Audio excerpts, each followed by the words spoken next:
La parole est à Monsieur Stéphane Saint-André.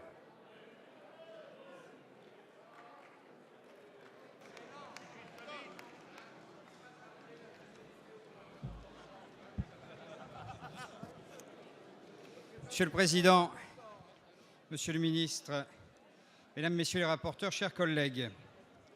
guidés par deux impératifs que sont le maintien de l'effort consacré par la Nation à sa défense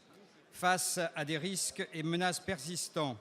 et la prise en compte de l'objectif gouvernemental de redressement des finances publiques, cette loi de programmation militaire fixe notre stratégie et notre outil de défense à moyen et long terme. Pour y parvenir, elle prévoit en premier lieu, et conformément aux orientations du Président de la République, un effort financier global très significatif pour notre défense,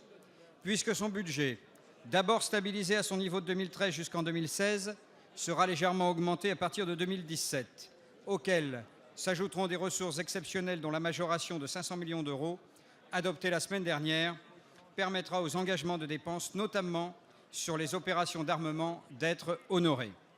Avec cette loi de programmation militaire,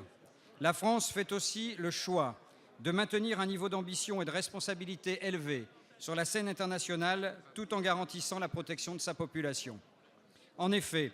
elle donnera à notre pays la capacité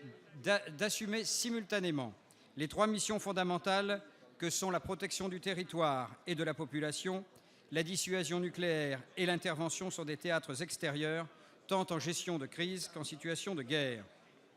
D'autre part, elle permettra de conserver une industrie de défense de premier rang mondial, indispensable à notre autonomie stratégique et riche d'emplois. En donnant un effort important pour renouveler nos équipements et remédier aux lacunes de nos armées, par la livraison, entre autres, de Rafale, d'hélicoptères Tigre, d'un sous-marin nucléaire d'attaque ou de missiles de croisière. Même si, sur ces 6 années, et en cohérence avec les objectifs d'économie fixés par le Livre blanc, 23 500 emplois seront supprimés. Avec un large plan d'accompagnement, la France sera, en 2019, la première armée d'Europe. Fort de cela, la nouvelle programmation militaire adapte notre défense à l'avenir et aux conflits de demain, en créant d'abord les conditions d'un effort important au profit de la recherche et de la technologie, par, en particulier, un appui financier conséquent tourné vers les programmes d'études amont. Nos forces auront ainsi les moyens de se préparer aux nouvelles formes de conflits et de développer les équipements de haute technologie du futur, en confortant la priorité accordée au renseignement par l'acquisition de satellites ou de drones et en améliorant les capacités qui conditionnent notre autonomie stratégique, que ce soit par projection aérienne, renouvellement de nos capacités navales ou de nos moyens blindés terrestres. Le projet de loi traduit par ailleurs la nouvelle donne stratégique qu'est la cyberdéfense en prévoyant le renforcement des capacités d'action dans ce domaine. Ainsi, les moyens alloués à l'acquisition et au fonctionnement des équipements dédiés à la cybersécurité seront en forte hausse, tout comme les crédits consacrés à la recherche et au développement.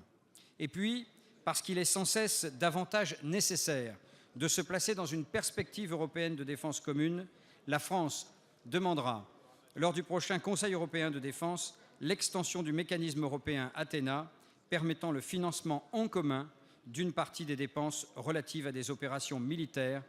menées dans le cadre de l'Union européenne. La loi de programmation militaire comporte également d'importantes mesures normatives pour adapter notre cadre juridique aux nouveaux défis de la défense. En conciliant tout d'abord le droit pénal aux spécificités de l'action de combat et en plaçant le renseignement dans un cadre de strict contrôle démocratique et juridique. Le texte prévoit ainsi l'accroissement des prérogatives de la délégation parlementaire au renseignement avec une compétence de contrôle de l'activité gouvernementale et d'évaluation de la politique publique, ainsi qu'un pouvoir de vérification des fonds spéciaux pour les services spécialisés.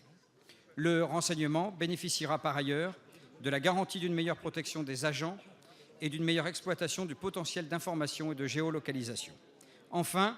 s'adapter aux nouveaux défis de défense, c'est aussi se protéger de la cybermenace. Dans cette optique, et pour répondre aux dangers que sont les attaques informatiques menaçant certaines entreprises stratégiques, la loi de programmation militaire prévoit le renforcement de moyens avec par exemple le recrutement de spécialistes et de réservistes citoyens et la mise en place d'une chaîne opérationnelle de cyberdéfense. Parce qu'elle dessine un cadre d'action durable pour notre défense, en donnant à la France les moyens de préserver sa souveraineté, avec la volonté d'une Europe de la défense à approfondir, et parce qu'elle garantit la protection de nos intérêts, le groupe radical, républicain, démocrate et progressiste votera cette loi de programmation militaire 2014-2019. Merci, monsieur le député.